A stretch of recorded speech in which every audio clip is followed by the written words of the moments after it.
माँ 12 भुजा दयामयी क्षमामयी स्नेहमयी वात्सल्यमयी मार ममतार तुलना नहीं। माँ 12 भुजा बाया पगला दुखी रखी राजा को समस्त आश्रय देछि। There is no other place of the Khandagiri, but there is one place is roaming the whole world at that time, Prayagraj Kumbh Mela in Uttar Pradesh. What do you say about that in the particular scenario? से मध्य आले मध्य तार किते train ना मत बुझे आपण ना ये बाबा नु सुनंदु एंगे आपण सुनंदु धैर्य सहित सी गोटे ब्राह्मण लोक चिता लगौछि लोक मानकु जे खुशी आगे सत्य कथा मत बुझे ठीक सुनंदु लेट मी कंप्लीट गोटे लोकर दोषु गाइरा पूर्व तार किसी गुण भी सुनना दरकार।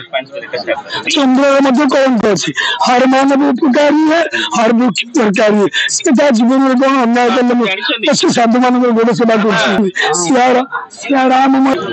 नना कुंभ आई एम नॉट नना आई एम मॉन्क ओके हमरो कुंभ मेला को आज की हे गला 6 दिन आपण माने एठी अछंदी कोन कहबे ता विषय रे माँ 12 भुजा दयामयी क्षमामयी स्नेहमयी वात्सल्यमयी मार ममतार तुलना नहीं। माँ 12 भुजा बाया पगला दुखी रखी राजा को समस्त आश्रय देछि। माँ 12 भुजार स्वतंत्रता पृथ्वी विरल विरलतम सबुठी हम 10 भुजा शक्ति पूजा देखुचे किंतु माँ 12 भुजा खंडगिरी यह हूँ स्वतंत्र विश्व एमती जगह गोटे नाई।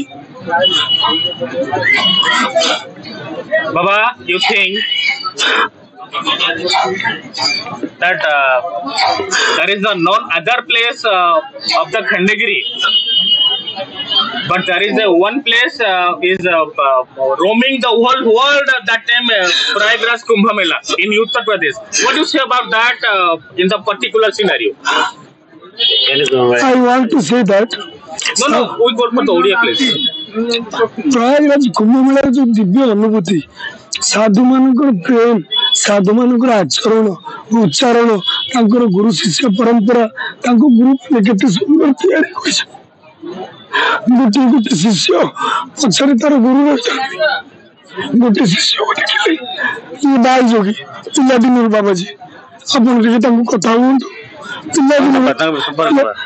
बाबाजी विश्व महाराज आज पृथ्वी जो नागा बाबा भंडार परंपरा ओडिया युव सन्यासी आज 100 लक्ष लक्ष कुंभ मेला जो बदनाम होची आमिष महाप्रसाद खुआईदे बाबाजी बाबाजी मैंने अभियोग करते कार्य करके देखते महाप्रसाद ब्राह्मण वैष्णव श्रीक्षेत्र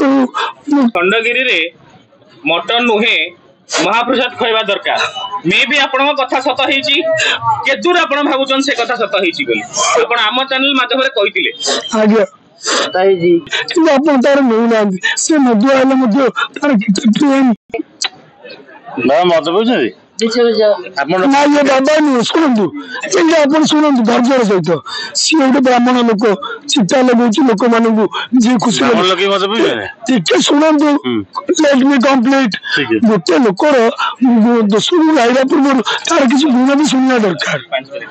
चंद्र मध्य कौन अछि हर मानव उपकारी है हर वृक्ष उपकारी है सीधा जीवन में कौन अन्याय करले से साधु मान को गोड़ सेवा करछि। हमरो आपण जानि प्रयागराज रे किछि भंडवा पजे जंती हे आपण प्रश्न तो भूल भंड जी बाबा नहीं बाबा से भंड नहीं आपण मन प्रश्न ठीक करंतु पचारंतु महाराज जी आपण गुरु देखिबा ना कौन आपण नहीं सुनो सुनो सुनो नागांती जोगांती सिद्धांती वेदांती शास्त्र सम्मत चारि संप्रदाय हो एबे हमें पचारछु बाबा आपण गुरु देखिबा ना कौन हां हमको गुरुदेव देखिबा समाज देखिबा समाज रे समस्त आईन कानून हिसाब रे डॉक्यूमेंट हिसाब रे जानिबा हिसाब रे महापुरुष वैष्णवपुरी थिलु प्रयागराज कुंभ मेला रे पिंडदान कला परे वर्तमान अवधूत वैष्णवपुरी बोलाउछ। आपणको चैनल आपणकर मंतव्य प्रसारण करथिले से चैनल को साधुवाद दूंची साधुवाद दूंची से चैनल को जो चैनल दिन राति चैनल से जो विरोधतम समय थिला सत्य को उजागर कला एवं साधु माने सुनिले जे जदि किछु गोटे भूल है आम घर पिलाटा भूल करछि ताको सुधारिया ପାଇଁ बाट अछि एवं विश्व बाबा आज महाप्रसाद देले समस्त खंडगिरी जगन्नाथ अनुभूति पाइले आज्ञा सत्य कथा महाप्रभु जगन्नाथ सब शुणुंट क्या ना क्या माध्यम से विरल मुहूर्त मो पाखे थे रात्रि अधरे जिते युवक मैंने गहली कर कौन बाबा पाखे गहली आप जानवा चाहिए आम कथा संपूर्ण उन्मुक्त गुरु हूँ मुक्तिर कारण गुरु किए चेला किए शास्त्र कौन कौन शास्त्र गुरु चेला कहले गेरुआ धला हलदिया तिलक बाबाजी नुहे गुरु अर्थ